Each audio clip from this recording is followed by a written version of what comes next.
تو یہ بھی ایک سبب ہے کہ برے انسانوں کی صحبت اختیار کرنے سے انسان برا کرتا ہے۔ تیسرا سبب کیا ہے؟ ایمان کے اندر کمزوری اور کمی۔ ایمان کی کمی ہے تبھی انسان گناہ کا کام کرتا ہے۔ جو اللہ اور اس کے رسول پر ایمان مطلوب ہے اس درجے اور پیمانے پر ایمان نہ ہونے کی وجہ سے انسان گناہ کر جاتا ہے۔ اس لیے یہ بھی ایک سبب ہے کہ ایمان کی کمزوری ہے ہمارے اندر تو انسان گناہ کر بیٹھتا ہے۔ ایسے ہی چوتھا سبب یہ ہے کہ آخرت پر دنیا کو ترجیح دینا۔ انسان دنیا ہی کو سب کچھ سمجھتا ہے کہ دنیا ہے، کھا لو پی لو عیش کر لو مزے اڑا لو، اور دنیا کو ترجیح دیتا آخرت کے اوپر، تو اسی صورت میں انسان گناہ کر بیٹھتا ہے اور وہ نیکی نہیں کرتا۔ تو یہ بھی ایک سبب ہوتا ہے۔ ایسی پانچواں سبب ہے اللہ تعالیٰ کی عظمت اور اس کی قدرت کا احساس نہ کرنا، اللہ رب العالمین کی عدم معرفت، اللہ رب العالمین کے بارے میں لا علمی، اللہ کے بارے میں جہالت، یہ ایسی چیزیں ہیں جس کی وجہ سے انسان گناہ کرتا ہے۔ اللہ کے رسول صلی اللہ علیہ وسلم فرمایا آپ نے حدیث کے اندر کہ من لم يدع قول الزور والعمل به والجهل فليس لله حاجة في ان يدع طعامه وشرابه۔ جو آدمی حرام قول نہیں چھوڑتا ہے، حرام عمل نہیں چھوڑتا ہے، اور والجہل اور جہالت نہیں چھوڑتا، جہالت سے مراد یہاں پر برائیاں ہیں، گناہ ہے۔ جیسا کہ عبداللہ بن عباس فرماتے ہیں کہ جس نے اللہ رب العالمین من عمل سوء فهو جاہل، جو گناہ کرتا برا کرتا وہ جاہل ہوتا ہے۔ تو جہل سے مراد گناہ کرنا ہے، اور انسان گناہ کیوں کرتا ہے؟ کیونکہ اللہ رب العالمین کی اس کے پاس معرفت نہیں ہوتی، اللہ تعالیٰ کی قدرت کا احساس، اس کی عظمت کا احساس، اللہ تعالیٰ کی پکڑ کا احساس اس کو نہیں ہوتا، اس لیے ایسا انسان گناہ کرتا ہے۔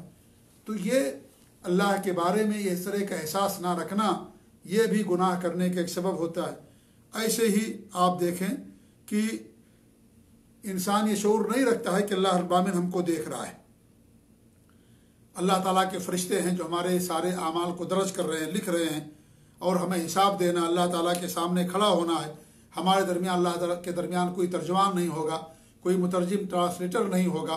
یہ سارا شعور احساس انسان کے پاس نہیں رہتا ہے، اس لیے انسان گناہ کر لیتا ہے۔ وہ نہیں سمجھتا ہے کہ اللہ تعالیٰ ہمیں دیکھ رہا ہے، اللہ تعالیٰ ہمیں پکڑے گا، یہ زمین گواہی دے گی، ہمارا جسم گواہی دے گا، ہماری پیٹھ، ہمارا ہاتھ، ہمارا پاؤں، ہمارا پیٹ گواہی دے گا، یہ ساری چیزیں قیامت کے دن گواہی دے گی۔ تو ان تمام چیزوں کا انسان کو احساس نہیں رہتا، اس لیے انسان کیا کرتا ہے؟ گناہ کر لیتا ہے۔ تو گناہ کرنے کے اور بھی بہت سارے اسباب ہیں جو میں نے اسباب بیان کیے ہیں، ان کے علاوہ بھی تو صرف شیطان ہی سبب نہیں ہوتا ہے گناہ کرنے کا کہ انسان کہے کہ بھئی شیطان کو جکڑ دیا گیا تو انسان کیوں گناہ کرتا ہے۔ گناہ کے بہت سارے اسباب ہوتے ہیں، چند اسباب میں نے آپ کے سامنے بیان کیا۔ تیسرا جواب یہ ہے کہ دیکھیے جس طریقے سے جنوں میں شیطان ہوتے ہیں، شیطان یا جن ان کو کہتے ہیں جنہیں اللہ نے آگ سے پیدا کیا، تو انسانوں میں بھی شیطان ہوتے ہیں۔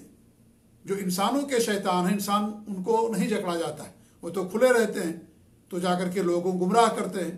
اللہ رب العالمین نے فرمایا وَكَذَلِكَ جَعَلْنَا لِكُلِّ نَبِيٍّ عَدُوًّا شَيَاطِينَ الْإِنسِ وَالْجِنِّ يُوحِي بَعْضُهُمْ إِلَىٰ بَعْضٍ زُخْرُفَ الْقَوْلِ غُرُورًا۔ ہم نے ہر نبی کے لیے دشمن بنایا، جناتوں میں سے انسانوں میں سے شیطان بنائے ان کے دشمن، اور جنوں میں سے بھی شیطان بنائے جو ان کے دشمن ہم نے بنائے۔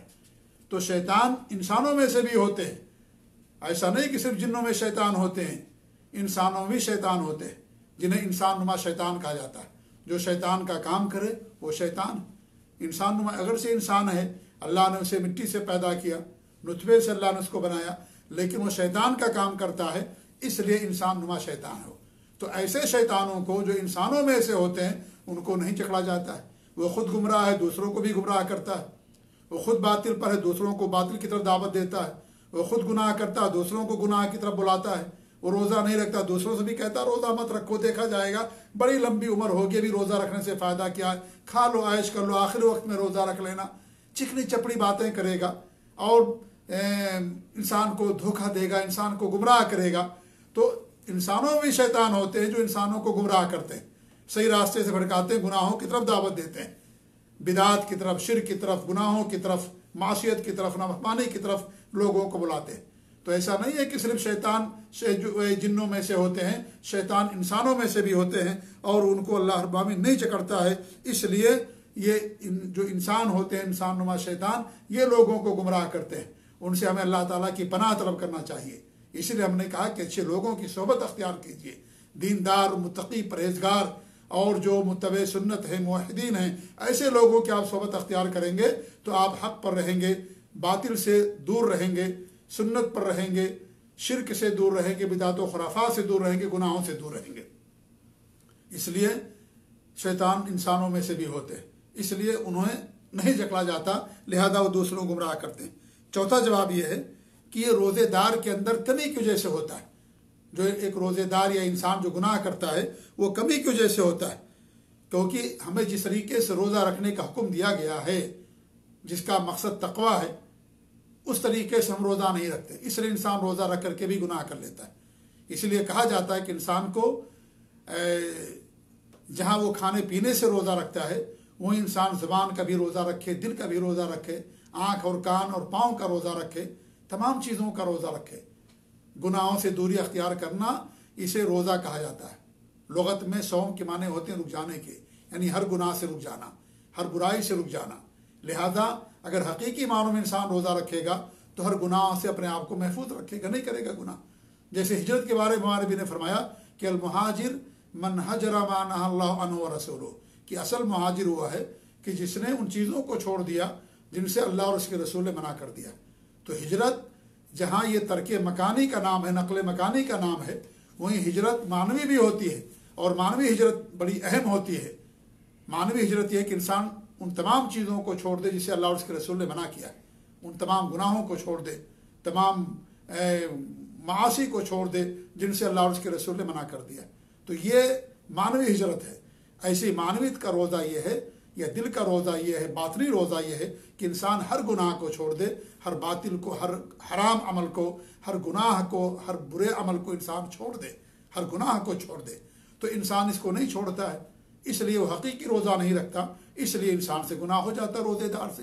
جیسے ہمارے نبی نے فرمایا، یا اللہ رب العالمین نے فرمایا، ان الصلاۃ تنہی عن الفحشاء والمنکر، نماز انسان کو فحش باتوں سے، منکر باتوں سے، برائی سے، بے حیائی سے روکتی۔ لیکن ایک انسان نماز پڑھتا ہے، وہ گناہ بھی کرتا ہے، فحش باتیں بھی کرتا ہے، بے حیائی بھی کرتا ہے، منکر باتیں بھی کرتا ہے۔ کیوں؟ اس لیے کہ جس طریقے سے نماز کا حکم ہے، جیسے ہمیں نماز پڑھنا چاہیے، اس سچائی کے ساتھ، اس ایمان اور اخلاص کے ساتھ ہم نماز نہیں پڑھتے، خشوع و خضوع کے ساتھ نماز نہیں پڑھتے۔ اس لیے نماز پڑھنے کے ساتھ ساتھ بھی انسان گناہ کر لیتا ہے۔ تو ایسی روزہ، جس طریقے سے انسان کو روزہ رکھنا چاہیے، جو روزہ ہم سے مطلوب ہے وہ روزہ ہم سے نہیں ہو پاتا، اس لیے انسان گناہ کر لیتا ہے۔ آخری یا پانچواں سبب یہ ہے، اور بھی بہت سارے اسباب ہیں لیکن اہم اسباب جو میں نے آپ کے سامنے بیان کیا ہے، ان میں سے ایک سبب یہ بھی کہ شیطان لوگوں کے دلوں کے اندر وسوسہ ڈالتا ہے، وسوسہ ڈالتا ہے، اور وسوسہ ڈالنے کے لیے اس کا آزاد ہونا ضروری نہیں ہے۔ ماہ رمضان میں آپ صلی اللہ علیہ وسلم اعتکاف کیا کرتے تھے آخری عشرے کے اندر۔ آپ ایک مرتبہ ایک رمضان میں اعتکاف میں بیٹھے ہوئے تھے، آپ کی زوج مطہرہ صفیہ رضی اللہ تعالیٰ عنہ آپ سے ملنے کے لیے آئے، ملاقات کے لیے آئے، اور اس طریقے سے پھر ملاقات کے بعد آپ ان کو چھوڑنے کے لیے لے جا رہے تھے ان کے حجرے میں۔ ان کے گھر بہت دور گھر نہیں تھا۔ آپ نے دو انصاری صحابہ کو دیکھا کہ جب اللہ کے رسول صلی اللہ علیہ وسلم حضرت صفیہ کو لے کر کے جانے لگے تو لوگ تھوڑا ہٹ گئے، تو ہمارے نبی نے ان کو بلایا، کہا رک جاؤ اپنی جگہ پر، رک جاؤ۔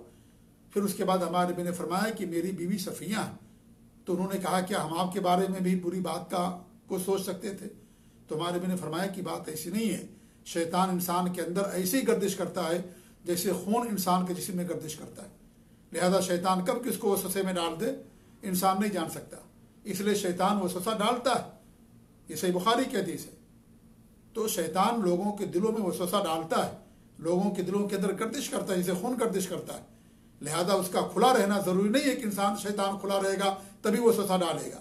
وسوسہ شیطان ڈال سکتا ہے، اور اس کے جسم کے اندر گردش کرتا ہے شیطان۔ لہذا یہ کچھ اسباب ہیں جن اسباب کی بنا پر ایک انسان گناہ کرتا ہے۔ تو اللہ تعالی ہم سب کو گناہوں سے محفوظ رکھے، اللہ تعالی ہمیں حقیقی روزہ رکھنے کی توفیق دے، ہر شر اور برائی سے اللہ تعالی ہم سب کو محفوظ رکھے۔ یہ چند اسباب تھے جو میں نے بتایا، ان کے علاوہ بھی اور بہت سارے اسباب ہیں جن کی وجہ سے ایک انسان گناہ کا کام کرتا ہے۔ اللہ تعالیٰ سب کی حفاظت فرمائے۔ جزاکم اللہ خیر، والسلام علیکم ورحمۃ اللہ وبرکاتہ۔